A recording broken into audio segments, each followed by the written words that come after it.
எவ்வளவு பெரிய மகத்துவம் பாருங்க. அது வேற யாருக்குமே தெரியாதது.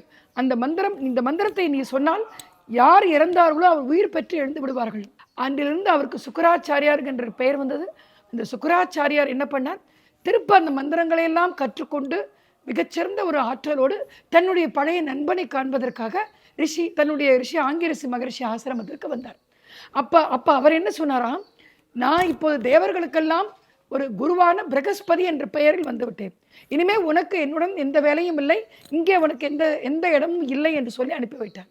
மிகுந்த மனவேதனையோடு தான் விரட்டி அடிக்கப்பட்டோம் என்ற புறக்கணிக்கப்பட்டோம் என்ற வேதனையோடு அவர் பிருகு மகரிஷியோட புத்திரன் என்ன பண்ணுறார், நேரம் வரும்பொழுது அப்போதான் அந்த பார்க்கடலை கடைந்து இந்த அசுரர்களுக்கும் தேவர்களுக்கும் யாருக்கு அமிர்தம் அசுரர்களுக்கு அளிப்பதா வேண்டாமா அப்படிங்கிற ஒரு சண்டை சச்சரவுகள்லாம் வந்தப்போ இப்போ எல்லாரும் அசுரர்கள்லாம் நம்ம பிருகு மகர்ஷியுடைய புத்திரனான சுக்கராச்சாரியாரிடம் நீங்கள் தான் எங்களை காப்பாற்ற வேண்டும்னு கேட்டாங்க.